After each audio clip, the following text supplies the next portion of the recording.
ಈ ಯತ್ನಾಳ್ ಟೀಮ್ ದೆಹಲಿಯಲ್ಲಿ ಇದೆಯಾ ಅಂತ ಹೇಳಿದ್ರೆ ಅಲ್ಲಿ ವರಿಷ್ಠರನ್ನ ಭೇಟಿ ಮಾಡಬೇಕು. ಬಟ್ ಅದಕ್ಕೂ ಮುನ್ನ ಈಗ ಪಿಚ್ಚನ್ನು ರೆಡಿ ಮಾಡ್ಕೋತಾ ಇದ್ದಾರೆ. ಏನು ಪಿಚ್ಚು ಅಂತ ಹೇಳಿದ್ರೆ ಸಂಸದರನ್ನ ಭೇಟಿ ಮಾಡುವಂಥದ್ದು. ಹೈಕಮಾಂಡ್ ನಾಯಕರ ಭೇಟಿಗೆ ಇನ್ನೂ ಕೂಡ ಸಮಯ ಸಿಕ್ಕಿಲ್ವಂತೆ. 2 ದಿನ ದೆಹಲಿಯಲ್ಲಿ ಉಳಿದುಕೊಳ್ಳುವಂತಹ ಪ್ಲಾನ್ ಇದೆ ಇವರಲ್ಲಿ. ವಿಜಯೇಂದ್ರ ವಿರುದ್ಧ ಚಾರ್ಜ್ ಶೀಟ್ ಸಮೇತ ರೆಬಲ್ ನಾಯಕರು ಹೋಗಿದ್ದಾರೆ. ವಿಜಯೇಂದ್ರ ಯಾರನ್ನೂ ಕೂಡ ವಿಶ್ವಾಸಕ್ಕೆ ತೆಗೆದುಕೊಳ್ತಿಲ್ಲ. ಸರ್ಕಾರದ ವಿರುದ್ಧ ಹೋರಾಟ ಪರಿಣಾಮಕಾರಿಯಾಗಿ ನಡೆಸ್ತಾ ಇಲ್ಲ. ರಾಜ್ಯ ನಾಯಕರನ್ನ ಗಣನೆಗೆ ತೆಗೆದುಕೊಳ್ಳೋದಿಲ್ಲ. ಹೀಗೆ ಸಾಲು ಸಾಲು ಆರೋಪಗಳನ್ನ ಮಾಡ್ತಾ ಇರುವಂಥದ್ದು. ಸೆಲೆಕ್ಟಿವ್ ವಿಚಾರಗಳಲ್ಲಿ ಹೋರಾಟ ಮಾಡ್ತಾ ಇದ್ದಾರೆ. ಈಗ ಸಾಕಷ್ಟು ಆರೋಪಗಳನ್ನ ವಿಜಯೇಂದ್ರ ವಿರುದ್ಧ ಮಾಡ್ತಾ ಬಂದಿರುವಂತಹ ರೆಬಲ್ ನಾಯಕರು ಅದೇ ಆರೋಪಗಳನ್ನು ಇಟ್ಕೊಂಡು ವರಿಷ್ಠರನ್ನ ಭೇಟಿ ಮಾಡಲಿಕ್ಕೆ ಕೂಡ ಮುಂದಾಗಿದ್ದಾರಂತೆ.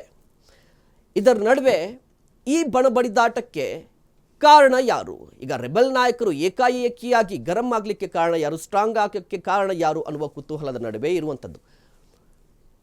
ಈ ಬಗ್ಗೆ ಇನ್ನಷ್ಟು ಮಾಹಿತಿಯನ್ನು ಪಡೆಯೋಣ. ನಮ್ಮ ಪ್ರತಿನಿಧಿ ಹನುಮಂತ್ ದುರ್ಗ ದೂರವಾಣಿ ಸಂಪರ್ಕದಲ್ಲಿದ್ದಾರೆ.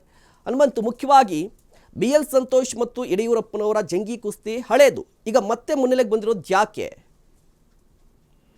ಮಹೇಶ್, ರಾಜ್ಯ ಬಿಜೆಪಿಯಲ್ಲಿ ಒಂದಲ್ಲ ಒಂದು ಭಿನ್ನಾಭಿಪ್ರಾಯಗಳು, ಬಣಬಡಿದಾಟ ಮೊದಲಿಂದನೂ ಇತ್ತು. ಅದು ಕಳೆದ ವಿಧಾನಸಭಾ ಚುನಾವಣೆಗೂ ಮುನ್ನವೇ ಒಂದಷ್ಟು ಹಿರಿಯ ನಾಯಕರು ಮತ್ತೆ ರಾಷ್ಟ್ರೀಯ ನಾಯಕರು ವರ್ಸಸ್ ರಾಜ್ಯ ನಾಯಕರು ಅನ್ನೋಂತ ಒಂದಷ್ಟು ಕೋಲ್ಡ್ ವಾರ್ ಇತ್ತು.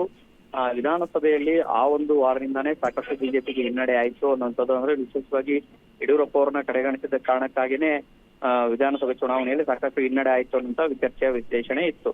ಆದಾಗ್ಯೂ ಕೂಡ ಈಗ ಪ್ರತಿಪಕ್ಷದ ಸ್ಥಾನದಲ್ಲಿ ಕೂತಿರುವಂತಹ ಬಿಜೆಪಿ ಪ್ರಮುಖವಾಗಿ ಯಡಿಯೂರಪ್ಪ ಅವರ ಪುತ್ರ BY ವಿಜೇಂದ್ರ ಏನಿದ್ದಾರೆ ಅವರು ರಾಜ್ಯಾಧ್ಯಕ್ಷ ಸ್ಥಾನ ವಹಿಸಿಕೊಂಡ ನಂತರದಲ್ಲಿ ಹಿರಿಯರನ್ನ ಪರಿಗಣಿಸ್ತಾ ಇಲ್ಲ ಅನ್ನುವಂತ ಮಾತುಗಳನ್ನ ಸಾಕಷ್ಟು ಹೋಗಿತ್ತು. ಆ ಕಾರಣಕ್ಕಾಗಿನೇ ಈಗ ಯತ್ನಾಳ್ ಅವರ ನೇತೃತ್ವದಲ್ಲಿ ಒಂದಷ್ಟು ರೆಬಲ್ಸ್ ನಾಯಕರು ಎಲ್ಲರೂ ಕೂಡ ದೆಹಲಿ ಅಂಗಳ ತಲುಪಿದ್ದಾರೆ.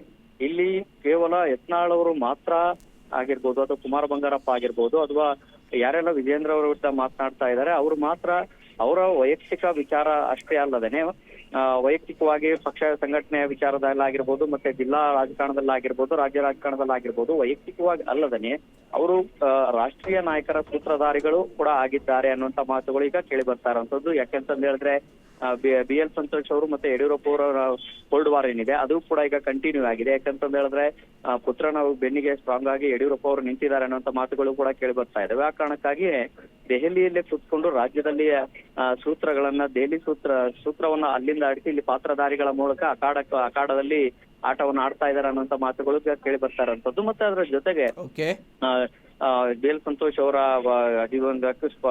ಪಾತ್ರಧಾರಿಗಳಾಗಿ ಇಲ್ಲಿ ಬೊಮ್ಮಾಯಿ ಅವರಾಗಿರ್ಬೋದು ಮತ್ತೆ ಪ್ರಹ್ಲಾದ್ ಜೋಶಿ ಅವರು ಆಗಿರ್ಬೋದು ರಾಜ್ಯ ರಾಜಕಾರಣದಲ್ಲಿ ಸದ್ದಿಲ್ಲದ ಸಭೆಗಳನ್ನ ಸೇರುವಂತದ್ದಾಗಿರ್ಬೋದು ಮತ್ತೆ ಒಂದಷ್ಟು ಪ್ರಯತ್ನಗಳನ್ನ ಮಾಡುವಂತದ್ದಾಗಿರ್ಬೋದು ಅದೆಲ್ಲವೂ ಕೂಡ ಮಾಡ್ತಾ ಇರುವಂತದ್ದು. ಆ ಕಾರಣಕ್ಕಾಗಿನೇ ಹೈಕಮಾಂಡ್ ನಾಯಕರ ಭೇಟಿಗೆ ಇವತ್ತೆಲ್ಲರೂ ಕೂಡ ರೆಬಲ್ಸ್ ಅಲ್ಲಿ ಹೋಗಿರುವಂತದ್ದು. ಮಹೇಶ್, ಧನ್ಯವಾದ ದುರ್ಗತ್ ತಮ್ಮೆಲ್ಲ ಮಾಹಿತಿಗಾಗಿ.